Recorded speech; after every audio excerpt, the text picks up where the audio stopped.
Bonjour Nicolas. Bonjour. Donc de ton pseudo, tu es connu sous le pseudo de Nick, c'est ça que tu me disais dans la crypto, C'est c'était quoi ça, ça? Nick, Nicky, Nicky. Gobli pour les intimes. Ah d'accord, Comme tu veux. d'accord. Et bah, top, bienvenue, on est à l'Ethereum CC au salon à Cannes. Il fait très chaud dehors. C'est invivable. Invivable. On peut pas sortir de ici, Non, là. non, c'est clair. Et du coup, bah, avant de rentrer dans le produit, déjà, ça se passe bien pour toi le salon? T'as pu faire un tour Ouais, écoute, ça se passe plutôt pas mal. Je suis très agréablement surpris cette édition. Je trouve qu'il y a que des grands noms. Il suffit de regarder derrière nous, hein, Robinhood, Lido, Trésor. On n'est pas dépaysé. J'ai fait des événements où des fois t'arrives, tu connais pas grand monde en général, c'est un peu un red flag, tu vois. Tu te Ouais, dis, ok, est-ce que c'est un bon event? Mais ici, ça déçoit jamais, donc non, très content pour l'instant. ouais, ouais, cette édition, elle est impressionnante par le nombre de participants. En plus, ça Ouais, tourne au milieu. ouais, C'est-à-dire que le deuxième jour, c'est d'autres qui arrivent. c'est ça, Donc, c'est il y a ça. vraiment beaucoup de stands et beaucoup d'intervenants surtout. Je sais pas, c'est quoi ton programme? T'es là surtout pour networker ou plutôt pour Ouais, assister à... nous, on est là quand même pas mal pour networker. J'ai, j'ai fait un peu la main conférence, mais surtout, on a des side events à droite à gauche. En général, c'est là où tu as le plus de valeur. Donc, demain, on co-sponsorise un événement avec OKEx. Ouais, Donc, ça va être très cool. c'est cool. Ouais. J'ai hâte. Et on est aussi sur un panel demain avec Cointelegraph. Donc, on essaye d'optimiser notre temps parce que forcément il y a beaucoup d'événements en même temps, puis il y a une sorte de frénésie où tout le monde veut te voir, donc il faut savoir choisir avec parcimonie, mais non, pour l'instant très content. Bon, Ça se passe super. vraiment bien. Et du coup, alors, bah, on va enchaîner là-dessus. En fait, du coup, par rapport, vous êtes là, toute ton équipe, c'est par rapport à Bubble Maps.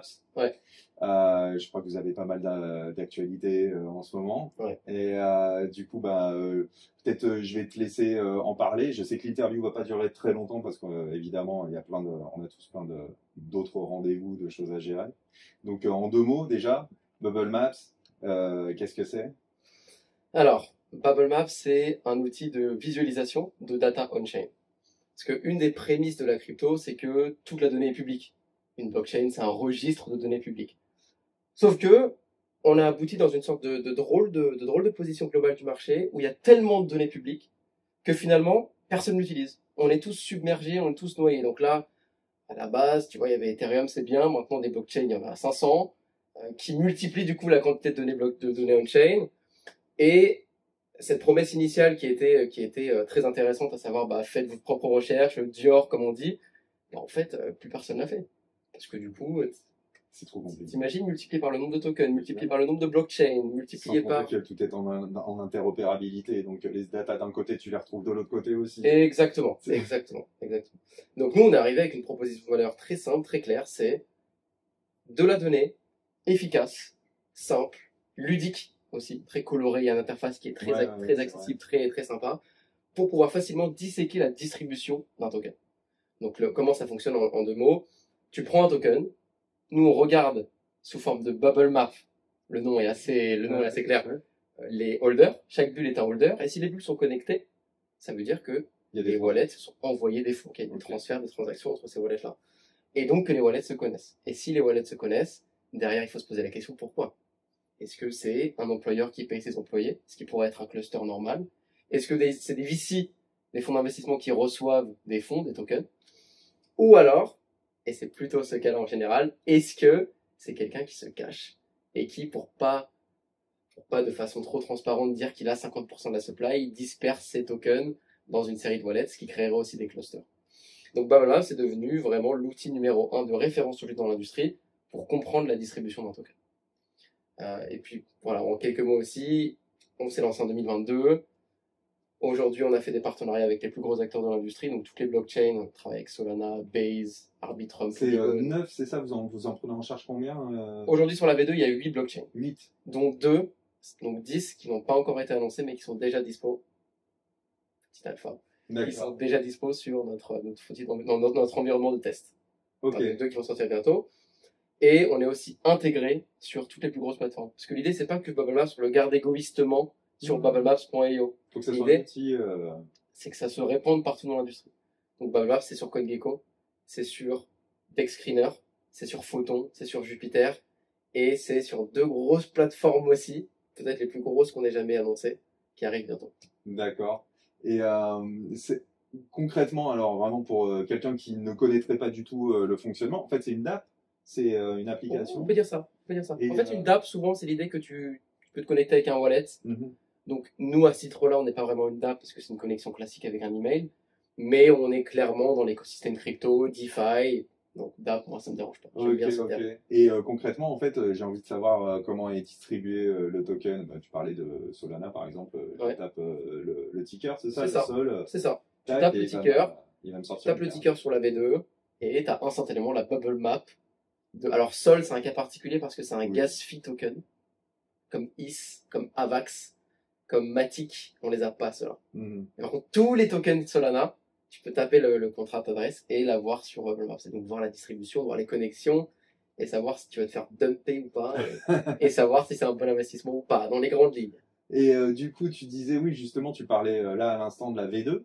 Ouais. Donc en fait, c'est très récent, c'est ça, c'est 2025. C'est ça. Et donc il y a quelques nouvelles features, j'ai pu lire à droite à gauche des choses quand même qui sont assez intéressantes, entre autres par exemple sur l'historique. On peut remonter dans le temps et pas avoir forcément une photographie de l'instant T. Exactement. En fait, la donnée historique, donc on parlait tout à l'heure du fait que la crypto, c'est tout est public. Déjà, c'est compliqué de comprendre la donnée à l'instant T. Ouais. Déjà, c'est un petit challenge. Mais remonter la donnée historique, là, en fait, tu te noies dans la somme de toute la donnée qui existe depuis l'origine des temps. Donc, tu vois, typiquement, si quelqu'un va te demander aujourd'hui, c'est qui les holders de Bitcoin, qui étaient les 100 plus gros holders de Bitcoin en 2019, 2018, c'est pratiquement impossible d'avoir la réponse à cette question. C'est très difficile. Et donc, nous, on a proposé une fonction qui s'appelle Time Travel, qui permet de prendre n'importe quel token et de remonter la distribution. Donc, non seulement tu peux avoir la bubble map maintenant, mais tu peux dire, OK, en 2018, c'était qui les holders de, je sais pas moi, de Shiba Inu? Et à l'origine du token, à l'instant du lancement, comment était la bubble map? Parce que parfois tu peux avoir une bubble map qui a une bonne tête à l'instant T, mais qui, quand tu remontes le temps, là, tu vois qu'il y a eu des choses un peu bizarres. Tu vois. Pourquoi? Parce que ce qui peut se passer, typiquement, c'est que des clusters qui étaient là au début, bah, ils ont tout vendu, ils ont tout dumpé. Et donc, de fait, comme le token, en fait, il a rug, il ne reste plus que des holders normaux. Parce que tous les insiders, ils ont vendu. Donc, tu rates cette action, cette information qui était là au début. Donc, Time Travel, c'est exactement ça que ça permet de faire. À la base, on l'avait appelé le Big Bang, cette fonction, parce que ça permettait de remonter à l'origine, et il y a un côté très poétique, puisque chaque token, au lancement, commence par une bulle. T'as un wallet, le déployeur, qui a 100% de la supply, et cette bulle originelle, elle explose en une sorte de Big Bang financier, à mesure que la token mix prend vie. Donc on avait appelé ça le Big Bang au début, mais Time Travel, c'était plus simple. Donc on a abandonné cette nomenclature. C'est vrai aussi qu'il y avait tout le côté, la création d'un univers, d'un écosystème. Ça marchait bien aussi. Ça marchait aussi. Mais Time Travel, ouais, c'est clair, c'est direct, les gens ils comprennent l'idée, c'est la machine à remonter le temps. C'est ça. C'est top. C'est ça. Et du coup, justement, donc on est en train de parler de tokens, etc. Et Bubble Maps a un token. Ouais. Donc du coup, on peut aller regarder qui sont les wallets qui hold Exactement. le Bubble Maps. Tu sais que le Bubble, enfin, le ticker, c'est BMT, pour Bubble Maps Token. Okay. Quand on a lancé le token, évidemment que des gens se sont pas gênés et ont analysé la bubble map de BMT. Et on a eu pas mal d'attaques sur les réseaux sociaux par rapport à ça. Parce que le truc, c'est que Bubble Maps s'est imposé aussi comme une référence dans l'investigation. C'est-à-dire que tu vois, sur Twitter, on poste régulièrement des tweets où on dit, bah voilà, ce token-là, il a une distribution qui est bien, qui est pas bien, ou qui est en accord avec la tokenomics, qui l'est pas. Il y a beaucoup de cas où en fait, tu as des meme coins qui essaient de cacher leur ownership. La team, ils vont avoir 70% de la supply dispersée dans 300 wallets et ça forme des clusters absolument énormes sur les maps. Et forcément, comme on s'est imposé un peu dans ce game-là, on s'est fait aussi beaucoup d'ennemis sur le chemin. C'est comme ça qu'on s'est fait connaître en fait sur Crypto Twitter, c'est à force d'attaquer. Il y a un côté lanceur d'alerte. Voilà, exactement. Et du coup, tous ces gens-là, ils attendaient qu'une chose, c'était de nous renvoyer la balle. C'est le game is game. Et du coup, quand on a lancé le token, il y a eu une armée de tweets sur la bubble map de BMT, regardez ci, regardez ça. C'était assez drôle, mais c'était aussi on va dire, pas mal de gens qui ne comprennent pas qu'un meme coin de base n'est pas censé avoir la même bubble map qu'un token utilitaire ou qu'un token d'un projet comme nous. Ça n'a rien à voir. Une meme coin, il n'y a pas de raison d'avoir 70% de la supply. Qu'est-ce que tu veux faire avec? C'est un meme. À part dumper sur les gens, il n'y a pas de raison d'avoir 70% de la supply. Enfin, bref, je faisais cette parenthèse juste pour répondre à si jamais il y avait encore des questions sur ça. Et du coup, effectivement, donc on a un token qui s'appelle Bubble Maps Token, qu'on a lancé le 11 mars, donc ça fait plus de 3 mois déjà. Et ça a été une épopée pour nous. Rien ne te prépare au lancement d'un token en fait de cette amplitude-là, parce que le token s'est fait lister sur les plus gros exchanges, Binance, Bybit, Kraken, Bithumb, qui est un des plus gros exchanges coréens. On parle pas souvent de la Corée en France, Ouais. mais la Corée Pourtant, c'est plus gros que la Chine hein, en termes de volume de trade. pour le coup, c'est un vrai cluster. Ah ouais, c'est un vrai cluster, c'est une vraie bubble, Ouais, parce c'est une que vraie c'est bubble. complètement séparé du reste du marché, la Corée de Chine. Donc c'est vrai que c'est un marché qu'on est vraiment allé chercher avec envie, on voulait vraiment être en Corée. Et du coup, effectivement, il y a eu ce côté, bah, quand on s'est lancé, il y a eu des questionnements, tu vois, forcément, pourquoi Bullmars a besoin d'un token, et aussi, les gens nous attendaient au tournant. Sur le côté transparence, tu vois, un peu le chevalier blanc qui lance sa propre crypto, Ouais, bien sûr. il y avait Faut être beaucoup d'attentes. Il irréprochable. faut être irréprochable. Et nous, il y a eu un moment compliqué, c'est que, je peux peut-être parler de Binance juste une minute, c'est très intéressant. Il y a déjà, ça j'en suis assez fier, il y a que trois projets français qui ont eu Binance dans l'histoire. C'est peu quand même, Bah ouais. parce que les projets français, il y en a eu des milliers. Et en fait, c'est très dur d'avoir Binance parce que c'est une culture chinoise qui est très différente de ce qu'on connaît ici. Oui, complètement. Et Binance, ils ont aussi des attentes que peut-être nous, on n'a pas forcément très confortable avec ça en France, tu vois. Ça coûte cher aussi, non? Non, pour le coup, c'est gratuit. C'est gratuit. C'est 10% de ta supply. Ouais. Gratuit dans le sens où t'as pas besoin de De sortir de débourser de trésorerie. trésorerie, mais c'est très demandant en termes de supply. Ouais. Donc ça, pour le coup, c'est des données qui sont 100% publiques que je dis. Oui, je sais pas bien. une alpha. C'est sur la C'est pas, tokenomics. il n'y a pas de. Il n'y a pas de, Là, pas de pour le coup, c'est secret. pas une alpha. Non, enfin, pour le coup, c'est pas une alpha. Il y a eu, tu vois, 4% qui sont partis dans la Binance Wallet IDO, c'est une pré-sale qu'on a fait avec Binance. Il y a eu 3% qui sont partis en marketing avec eux, 3% qui sont partis sur autre chose. Tout ça, c'est dans la tokenomics. Et donc, comment on a fait avec Binance? Nous, à la base, en gros, on était devenu très bon pour créer de la viralité. On est toujours bon pour créer de la viralité. Toutes ces enquêtes qu'on fait, en réalité, c'est une sorte de gros hacking où les gens parlent sur Twitter de Andrew Tate parce qu'il vient de lancer sa coin, boum, on sort la bubble map d'Andrew Tate. Les gens parlent de Trump parce que Trump il vient de lancer sa coin, bam, on parle de Trump avec la bubble map. Et donc on arrive à court-circuiter toutes ces conversations et s'imposer dans des discussions qui ne nous concernent pas à la base. Ouais, ouais. Mais d'ailleurs, tu parles de Trump. Je crois qu'un de vos faits d'armes, si on peut dire ça comme ça, il y a eu une histoire avec Mélania, c'est ça? Ouais, avec Melania, avec Javier Milei. Oui, aussi. D'ailleurs, on a fait un tweet hier parce que notre tweet sur Libra de Javier Milei s'est trouvé à la Chambre des députés d'Argentine lors d'une commission d'enquête sur Libra. Et le Ouais. gars un des gars qui faisait un témoignage, il disait bah, c'est Bubble qui a lancé ça, etc. Donc parfois, c'est vrai que quand on fait des enquêtes, elles atteignent des endroits inattendus. Oui, bien sûr. Et c'est ça la beauté de la viralité. Et ça, on l'avait vraiment compris que la crypto étant une économie de l'attention, si tu arrives à générer de l'attention et de la viralité, quelque part, ça va se convertir en chiffre d'affaires, ça va aider ton token à se lancer, etc. Et c'est exactement ça, parce que Binance, quand ils ont vu toute la viralité qu'on avait créée sur le début d'année, avec tous les tokens de président, ce qui est un moment de viralité qui est difficile à aller atteindre après. Ouais. Une fois que Trump a lancé son coin, je pense que c'est compliqué d'aller chercher un truc plus viral que ça. Ouais, d'aller chercher plus gros que ça, ouais. Et donc Binance, ils nous ont dit OK. Après nous avoir dit non une première fois d'ailleurs, parce que c'est toujours comme ça avec Binance, il faut se battre pour leur montrer que tu as envie. Ils nous ont dit on va vous laisser rentrer par la petite porte. Binance Wallet. C'est une sorte de pre-sale. Binance Wallet IDO, c'est une pre-sale où tu vends ta supply, 4% de ta supply. Et ils te disent, bah, si votre token performe bien au début, bah, peut-être vous aurez le spot. Ouais. Mais sans promesse. Et donc toi, tu prends un risque en faisant ça parce que quand tu vends 4% de ta supply pas cher, bah, rien ne te dit que ça va pas finalement juste un peu plomber ton token parce que c'est de la pression vendeuse en plus. Bien sûr.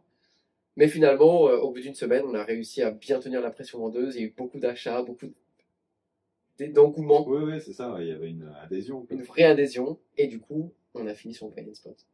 Donc ça, c'est juste sur le côté de l'histoire exchange au début qui ça a été une histoire de dingue. C'est un petit peu le Graal, quoi. Enfin, pour beaucoup de projets, essayer d'atteindre justement comme ça le plus gros exchange du monde. Enfin, je pense que Binance, c'est le cas, quoi. Donc, du coup, c'est vrai qu'il y a énormément d'enjeux sur tout ça. En général, les projets, on va dire, sérieux, ils arrivent sur un premier palier à atteindre du tier 2, enfin voilà, des secondes catégories, si on peut dire comme ça, qui jouent dans une catégorie juste en dessous. Et puis après, si ça se passe bien là, ils peuvent commencer à discuter et tout ça. Donc, Ouais. c'est vraiment génial pour vous que vous ayez Non, pu passer ce cap directement. Et du coup, alors, on parlait justement des enquêtes, etc. Si tu devais m'en citer une, celle qui te, entre guillemets, qui te tient peut-être le plus à cœur, histoire de conclure là-dessus, pour savoir un petit peu ce que vous avez été capable de. Il y a eu beaucoup d'enquêtes. Il y a eu beaucoup d'enquêtes. Je pense que celle qui me tient le plus à cœur, c'est une des premières qu'on a faites, où on s'est dit, ah mais en fait, les enquêtes, c'est un moyen de se faire connaître. Parce que nous, on n'est pas des justiciers de l'industrie, on n'est pas Zach XBT.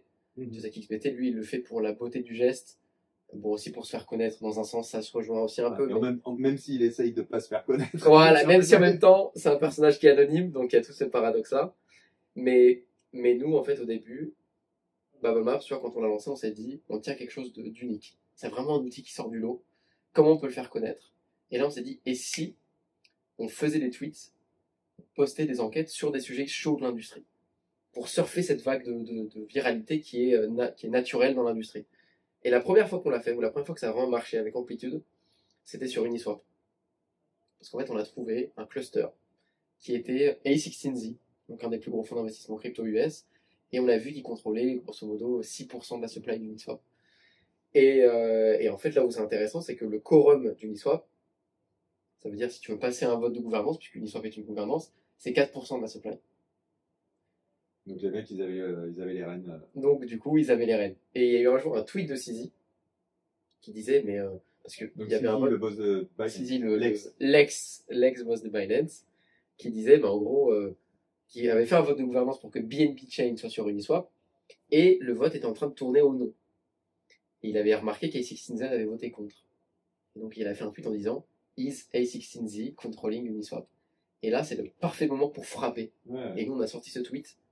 A16Z is controlling Uniswap, nanana, on a montré le cluster. Donc tu vois, comme nos enquêtes servent toujours une narrative plus globale. On n'est pas là à faire des tweets pour la beauté du geste, pour exposer des choses. C'est vraiment une façon de se marketer. En tout cas, ça a commencé comme ça. Et puis on s'est rendu compte qu'il y avait tellement un besoin de transparence dans l'industrie que maintenant, la moitié de notre équipe, c'est des on-chain détectives qui font que poster des choses sur des tokens, tac, tac, déjà, ils fouillent. Ouais, ils fouillent, ils regardent ce qui se passe on-chain. Et pour le coup, ils font do your own research, mais à puissance, voilà. Exactement. Niveau, Exactement. Avec le compte Bubble Maps, ça permet de démocratiser. Donc vraiment, cette enquête-là, Uniswap et 16Z, pour moi, elle est dans mon cœur. Elle a été retweet par Sizi d'ailleurs, quand on l'a posté. Génial. Évidemment, parce que ça servait sa cause. Oui, bien sûr. C'est politique, en fait. Mais déjà, ça veut déjà dire que vous existez, en fait, aux yeux de ces acteurs-là, quoi. C'est comme ça que ça se passe. En fait, dans cette industrie, tu n'existes que par tes relations avec d'autres personnes qui pèsent. C'est pour ça que le concept de smart followers est intéressant maintenant. C'est pas que les followers. Parce que les followers, tu peux en acheter 500 000. Oui, bien sûr. C'est les smart followers. Et donc, tu peux imaginer ce social graph de personnes qui te suivent. Et en fonction du nombre de personnes qui te suivent et qui eux-mêmes sont suivis par d'autres personnes, tu peux créer un scoring, un vrai scoring des personnes sur Twitter qui pèsent, en fait. Et là, on rentre déjà dans cette InfoFi, qui est une idée, peut-être, tu as des questions par rapport à ça? Oui, j'allais y venir. Nickel, l'InfoFi, oui, parce que c'est un petit peu l'enjeu maintenant, c'est un petit peu une nouvelle thématique qui se dessine avec, évidemment, ce qu'on connaît, la DeFi, et puis tout ce qui tourne autour. Et donc, l'InfoFi, en fait, si tu veux bien nous donner peut-être une vision assez simple et claire de ce qu'est l'InfoFi. Alors, l'InfoFi, déjà, c'est quelque chose de très récent. Il n'y a pas de définition scolaire encore de ce qu'est l'InfoFi. C'est un mouvement, voilà, c'est un mouvement qui est en train de naître, qui est en train de grossir. C'est ça qui est trop bien. C'est qu'on est en train de vivre ça, sa définition en temps réel. Moi, pour l'instant, comment je comprends le truc, c'est que l'InfoFi, c'est cette idée que tout est de façon inhérente et profondément financier. Dans l'industrie crypto, mais même au-delà. Tous les posts sur les réseaux sociaux, tous les tweets, tous les articles de presse, toute la donnée on-chain, les transferts, les achats et les ventes, tout crée des sortes de vagues qui, quelque part, vont impacter le prix d'un asset. C'est ça, l'InfoFi. Et donc, du coup, l'InfoFi, ça répond à quelque chose de très important, c'est que, comme de base, ce qu'on disait au début, la donnée est publique, tout ce qui se passe dans la crypto est public, t'es vite submergé, et donc il faut arriver à en extraire la quintessence, c'est-à-dire qu'est-ce qui a vraiment un impact sur le prix, dans tout ce marasme d'informations. Et donc, tu as des acteurs très importants qui ont émergé, comme Kaito. Ça te parle, Kaito? T'as dû le voir passer. En gros, Kaito, ce qu'ils font, c'est ils ont des mécaniques en fait pour créer des métriques, pour mesurer qui arrive vraiment à créer de l'attention sur les réseaux. Avec cette idée de smart follower, de scoring, etc., ils arrivent à mesurer l'impact des tweets et donc différencier les tweets de qualité des tweets qui sont pas de qualité. Parce que avant ça, les seules métriques de qualité d'un tweet, c'était le nombre de likes et le nombre de retweets, ce qui n'est pas suffisant. Non. Parce que tout ça, tu peux tricher. Moi, je peux demain avoir un tweet avec 10 000 likes si je veux. C'est 10 000 likes qui n'ont aucune valeur. Parce que c'est des fermes indiennes d'ordinateurs. Tu vois, c'est que des bots. Donc cette métrique, elle est complètement falsifiable. Et donc c'est pour ça que Kaito, ils sont arrivés avec cette idée qu'on s'en fout du nombre de retweets et de likes. Ce qui compte, c'est le smart engagement. L'engagement de personnes comme Sizi. T'as un retweet de Sizi, ça vaut 100 000 retweets de bots, en fait. Voire plus. C'est ça, Kaito. Et nous, en fait, ce qu'on fait, c'est qu'on transcrit cette idée on-chain. Avec la donnée on-chain. Même concept. La donnée on-chain, c'est facilement falsifiable. Parce que, par exemple, t'as un token qui lance, un meme coin, demain, il peut avoir 50 000 holders. Oui, bien sûr. Qui ont chacun 1 centime. Tu vois, voire moins. Il peut falsifier son market cap, il peut falsifier la liquidité on-chain, il peut falsifier le nombre d'holders, tout est falsifiable. Donc nous, ce qu'on propose avec BubbleMap, c'est justement cette idée que de cette donnée on-chain, on arrive à en extraire quelque chose, une essence, qui est actionnable, et qui permet de prendre une décision, et donc de savoir qu'est-ce qui a un impact sur le prix. Donc de base, BubbleMap, c'est ça. BubbleMap, c'est une visualisation simple des holders, et donc de ce qui impacte le prix d'un token. Parce que c'est ça qui impacte le prix d'un token. C'est les holders qui achètent, et les holders qui vendent. Et donc ça, nous on s'inscrit dans l'InfoFi de ce point de vue-là, mais surtout, on va sortir une nouvelle plateforme qui s'appelle l'Intel Desk, qui a déjà été annoncée, mais qu'on a remodifié, qu'on a repensé, pour s'inscrire dans ce mouvement InfoFi, et pour appliquer l'InfoFi au côté investigation crypto. Et c'est une plateforme, vraiment, c'est une folie. Je suis super excité pour cette plateforme qui va sortir bientôt, et qui va donner tout son sens au token BNT. Eh ben écoute, j'ai envie de dire qu'on va se quitter sur ces bonnes paroles. Sur cette promesse. Voilà, sur cette promesse magnifique. La plateforme s'appelle Intel Desk. Intel Desk. Ouais. Et écoute, on va découvrir ça. On va vous suivre de toute manière au Journal du Coin, bien sûr. On va être derrière toutes ces informations et continuer de voir un petit peu comment vous menez votre barque et vous avancez dans l'écosystème et tout ce que vous apportez aussi en termes de plus-value pour les utilisateurs, on va dire. Avec plaisir. Et puis, voilà, n'oubliez pas de vous abonner, de liker, et puis de lire le journal du coin, et d'utiliser Bubble Maps. Exactement. Évidemment. Exactement. Merci à tous. Merci à tous. Merci Bye. Nico. Ciao.